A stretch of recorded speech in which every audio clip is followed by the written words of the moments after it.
Whether or not it's a prophecy coming to light, it's interesting how we kind of make, when something doesn't go exactly the way it's written down on paper or the way we think it ought to go, we can somehow in our minds create it to still be fulfilled in some, they didn't see it that way, but really it came about, in this way. Oh, yeah.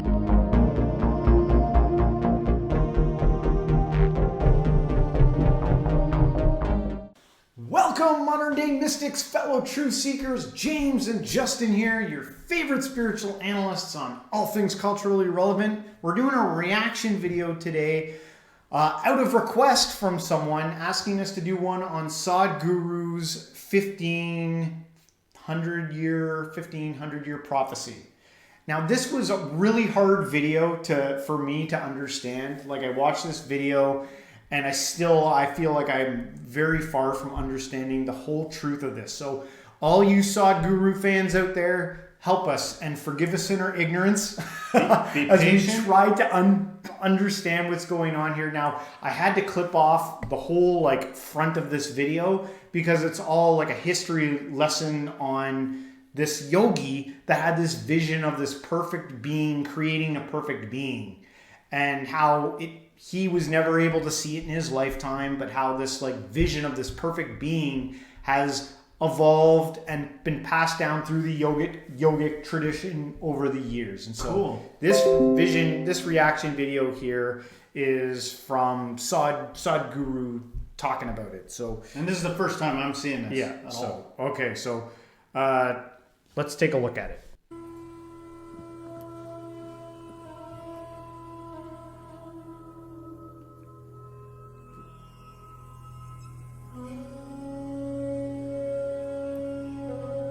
Looking at a temple here, folks. This is a temple. For people needed for the consecration, I place them in the right kind of places so that everything comes together at the right time.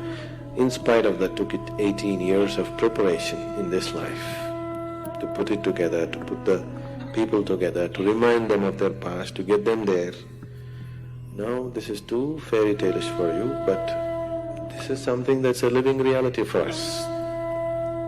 Okay, so there was some time taken to put this temple together. I don't remember 1999 looking that sketchy and camcordering. Yeah. It's like every time we move it, like when I was a kid, that's what the But from footage the West, the right? 80s looked like. We're from the West, right? This is from another place where it might have been harder to get technology and stuff. I'm like just that. noticing in documentaries now when they're like, way back in 2002. I'm like, I was there. The Matrix was out and it didn't look that choppy. Yeah. But no, I don't know if it's a filter they put on or if it's for real. That's how they were just using a camcorder.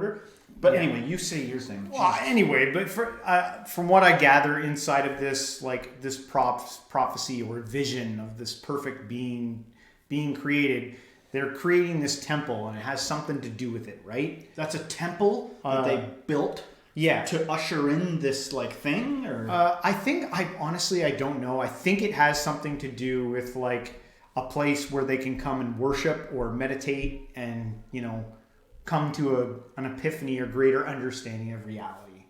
very cool and interesting. Yeah, yeah. I The love temple's that kinda cool. mystically stuff. So the consecration process itself took 3.5 years, a very intense process.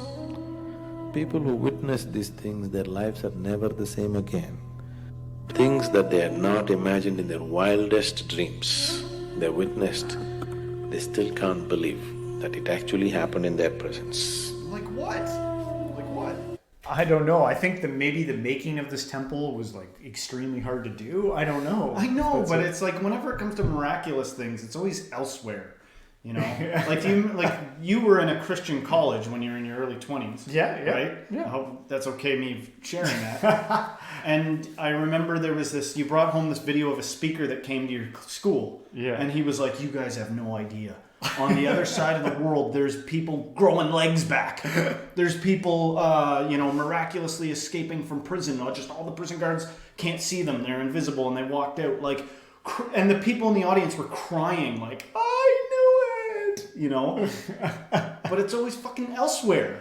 Yeah. You know what I mean? I've been to Benny Hinn conferences where he's like, touch, and somebody will like have a seizure or something, but they didn't levitate. They didn't do anything that somebody who wasn't hypnotized properly couldn't do. Yeah. You know? And hey man, if this is your jam, this is your religion, your belief, I'm not trying to crap on anything. Yeah. I'm saying from my perspective, as somebody who's earnest and wants to see transcendent, mystical things, I long to see the fantastical, the magical. Yeah. You know, but I gotta keep it real sometimes. You know, the temple looks I hear it. awesome. The temple looks cool.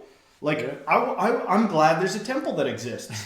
But Sadhguru's like, people saw stuff there that they can't even, they're not the same. That's how crazy the shit they saw. Like, and I'm paraphrasing and exaggerating. But you know what I mean? Some bold claims are made sometimes with big spiritual endeavors. Yeah. You know, I want to see it too. What do y'all think? Yeah. All right, let's keep it going.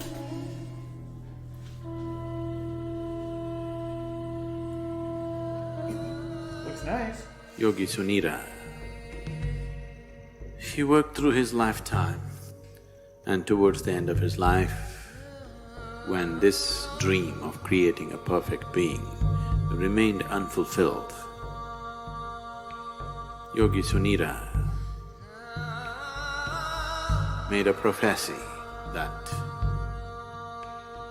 long time from now, long time from now, this work that I have started will find fulfillment and reverberate, not here, but in the green hills of the south.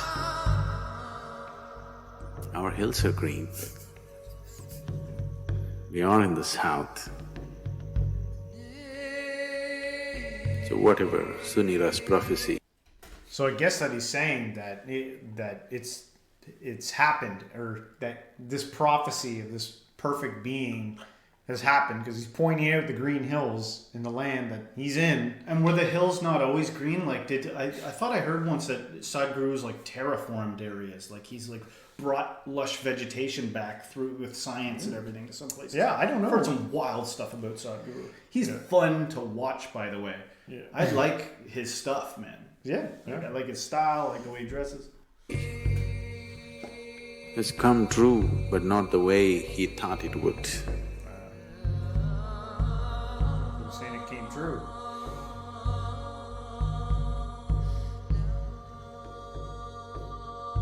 Look at that thing. What's in there? What is in that thing? It looks like a bomb. Looks like a lot of things. And it's wearing it's like wearing like a thing around its waist. Sorry to be sacrilege, but no.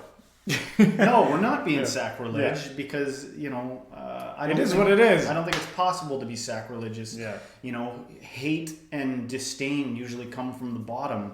The highest things usually send down, you know, something that's like enlightened and understanding, I think usually sends down understanding and love. Yeah. Not like, you know, I require you to shut the hell up and fall in line. That's like a bad deity. Yeah. But a deity that's a, you know, that can handle it. Yes. Yeah, That's what I'm interested in. I hope Good that's the case. I could be wrong though. point.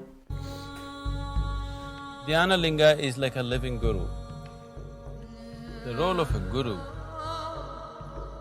in a spiritual seeker's life is not just about giving teachings and guidances. The most fundamental thing why a spiritual seeker seeks a guru is because a guru can ignite his energies into a different dimension. That aspect of Guru's role in a spiritual seeker's life is very well fulfilled by the Dhyanalinga. Once a person is in the sphere of Dhyanalinga, he cannot escape the sowing of the spiritual seed. Is that the Dhyanalinga? Yeah, that's what I'm guessing. What is it? What the heck? What in the I world know, is it? I think it. Look at someone is going to tell us in the comments. Yes. They're going to tell us, And because thank we you don't know ahead of time Yes. for letting us know. But all I can gather from this is that it is like a holy place where people go. Is it like a lightning rod? Is it like a some kind of energy rod for mystical spiritual energy? Like a Maybe that's why they created it like that. like some kind of a generator or something? Like Yeah, looks pretty crazy. But yeah, I'm gathering that. But he also said a few other things. He said some stuff about like the role of a guru. And if you're living in the West too, people might think like of that term as like gurus. Oh, that's just something that happens in the East. No, it doesn't. We have like personal development guys. We call them like life coaches. Like that's something that's relevant. That's never gone away. And a lot of it's bleeding together. Like I've seen plenty of dudes that are like wearing a suit, you know what I mean? And they'll be like, you gotta start meditating. Yeah. That'll up your game, bro. You know, like there's plenty of that. Yeah. Things, you know, Intertwining. The East becoming a little more westernized and then West becoming a little more easternized. Yep. It's all part of the this planet becomes smaller and smaller. Seed of liberation within himself.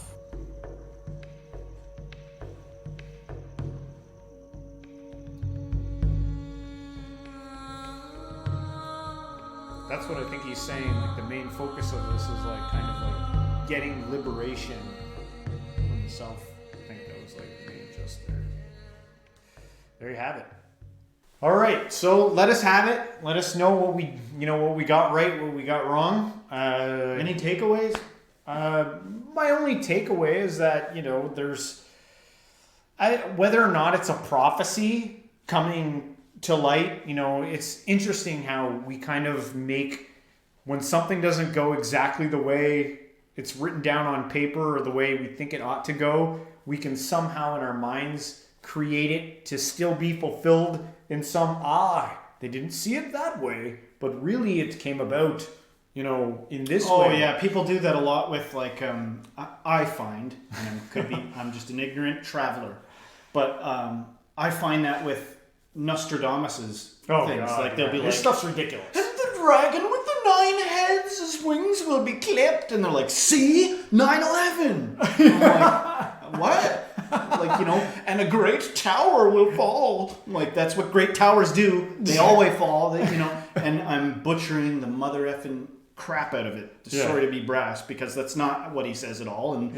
I'm sure that there's a little more truth to it than that, but I'm exaggerating. Yeah.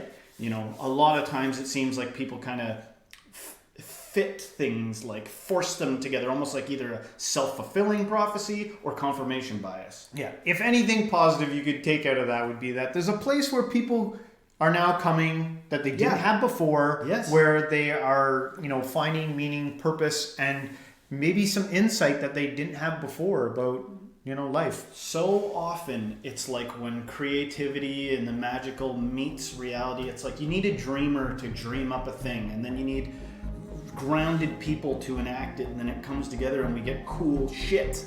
That makes sense. Let us know what you guys think. We hope you liked this episode. If you did, don't forget to hit the like, subscribe, share it with a friend. And everyone, until next time, stay spiritual.